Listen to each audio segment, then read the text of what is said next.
Hello everyone, welcome to my presentation of HIV. My name is Heidi Vileda. HIV or human immunodeficiency virus is a virus that attacks the immune system and can lead to AIDS if left untreated. AIDS is the acquired immunodeficiency syndrome, which is the end stage of HIV infection. There is no cure, but HIV can be controlled with ART or antiretroviral therapy. The disease transmission process of HIV is through direct contact with body fluids. This contact can be through several different paths, like sexual intercourse, mother to child transmission, needle sharing, or other injection equipment, and although highly unlikely in the US, blood transfusions and organ donations are still a safety and public health concern form of transmission in developing countries. According to the World Health Organization, by the end of 2021, there were 38.4 million people living in the world with HIV. This is 0.7% of the total adult population in the world. The latest statistics reported by the CDC on HIV in the United States are based on the year 2019. According to HIV.gov, in 2022, there were approximately 1.2 million people in the US with HIV diagnosis. By 2019, the amount of people with HIV was of 1,189,700 people, or 0.3% of the total US population, and 13% of these people did not know that they had HIV. The incidence of HIV has declined worldwide in the past few years. The US had a decrease of the incidence in HIV from 2015 to 2019 of 8%. The incidence rate the same year, in 2019, was of 12.6 cases per 100,000 people. In 2020, the number of people newly diagnosed with HIV reduced again. There were only 30,635 people diagnosed that year. HIV deaths have reduced significantly in the past few years. From 2010 to 2019, the reduction was over 52%. This is particularly due to the creation of new ART therapy and prevention efforts of public health systems. In 2021, an estimate of 650,000 people died due to HIV in the world. In the US in 2020, there were 18,489 calculated deaths, and the last accurate death rate reported by the CDC was of 1.41 per 100,000 people. The early symptoms of HIV are flu-like symptoms that start 2 to 4 weeks after infection and may last from a few days to several weeks. Among the signs and symptoms, we find cough, body aches, headaches, nasal congestion, and sore throat. And in later stages, we can see susceptibility to other infections and different types of cancers. The incubation period is 2 to 4 weeks. According to the NIH, ART is a combination of medications or antiretrovirals that prevent the human immunodeficiency virus from reproducing in the body, in this way keeping a low or undetectable viral load, allowing the body to fight off other infections and reducing the risk of HIV transmission and complications. ART cannot cure the disease, but it controls it. HIV affects people of all ages, primarily those who are sexually active. It does not discriminate gender, although according to the CDC, gay and bisexual men of all races are the most affected group. MSM, or men who have sex with men, accounted for more than 50% of all HIV new cases diagnosed in 2019, and they were 70% of all HIV cases totally in 2019. African Americans are the most affected racial or ethnic group. They represent 14% of the HIV population, and the Latinos represent 16% of the total population of HIV. According to age demographics, approximately 0.7 of adults worldwide between 15 and 49 years of age are living with HIV. Although HIV affects people of all ages, by 2020, almost 50% of the HIV cases were in people 50 years of age or older. Gender demographics show that males are more likely to get HIV. The prevalence was around 52% of HIV diagnosed cases. African Americans have been the most affected racial or ethnic group by the HIV epidemic. By 2020, 42% of new cases were diagnosed in African Americans, with 8,064 diagnosed cases that year, followed by the Hispanic and Latino communities with a 27%, and close to this community is the white community with a 26%. Other racial groups make up the remainder, which is a 5%. According to the NIH, people positive for HIV have probabilities of mental health comorbidities like mood disorders, anxiety, cognitive disorders, and addictions. This is related to the different challenges that HIV presents with in the life of the affected person, like stigma, chronic stress, side effects of medications, pre-existing conditions, and any other previous mental health conditions, lack or inadequate access to healthcare, and the inflammation of the brain and the central nervous system by the HIV infection. In 2019, the prevalence of mental health disorders among HIV patients was of 28.1. These are the areas of the U.S. with the highest rates of HIV per 100,000 people. The south of the U.S. has the highest number, the highest prevalence of HIV, but the northeast has the highest rate with 421.4 per 100,000 people. Among the social determinants of health, we find that there are several that influence HIV. Lack of education leads to lack of knowledge and influences the availability of employment and income. Inadequate housing contributes to homelessness, which may lead to risky sexual behavior and use of drugs. The stigma we still have among many people due to lack of information and education is still a problem. Limited or no access to healthcare, especially for people with low socioeconomic status. Gender inequality due to stigma and lack of laws to protect this population, low socioeconomic status affecting the access to healthcare, education, and adequate housing, and racism towards minority groups.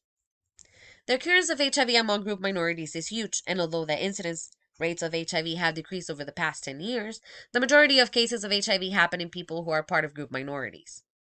Low socioeconomic status is a consistent issue among HIV patients, and is still one of the major disparities that are still being heavily worked on today, along with racial and ethnic disparities.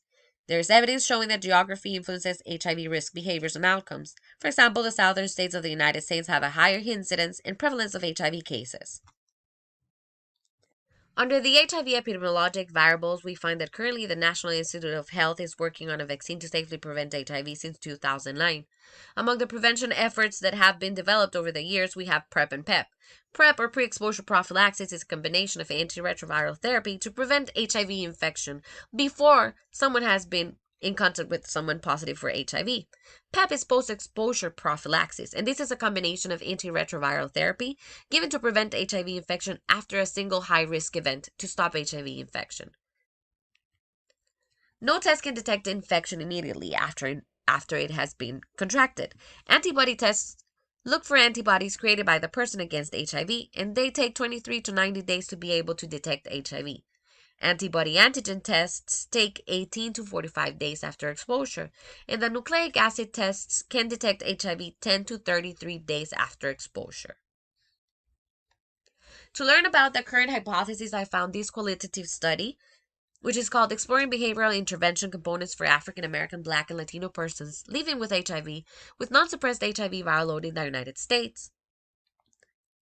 It was elaborated to explore what were the components for African Americans, Black, and Hispanic Latino communities to not have a viral suppression load.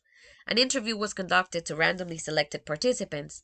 These presented with social and structural barriers that included poverty, unstable housing, and stigma, concluding with this knowledge that there needs to be future studies to address the racial and ethnic disparities or inequalities among HIV communities to be able to target them adequately. The quantitative study I found, this one showed that there is a huge gap between willing and actually getting HIV counseling and testing, concluding that it is necessary for programs to target specifically age, education, confidentiality, and knowledge to promote the regular testing for HIV and promote counseling options. Other different hypotheses that can be found today are that alcohol use increases the probability of contracting HIV, the increasing drug use increases sexual risky behavior, which leads to the likelihood of contracting HIV, and the excessive amount of HIV cases among African Americans and Latinos is likely related to the socioeconomic status, which is low, and to racism. The lack of knowledge of the availability of PrEP and PEP is one of the major knowledge gaps we have today. If this gap is closed, the incidence of HIV could be highly reduced, more than what it is reduced today. Many medical providers do not know the exact use and how to recommend PrEP, and not many people know that a vaccine is already developed and is currently being tested by the NIH. Among the recommendations to address HIV, the increase of awareness could be considered number one. This can be done with an increase in education. This increase in education will be targeted to the general population, starting from middle or high school, and towards healthcare providers too, to eliminate stigma and lack of treatment or prevention methods. Education will be centered in what is HIV, how it is treated, and the new available treatment options, including the prevention options of PrEP and PEP and how they work effectively and safely.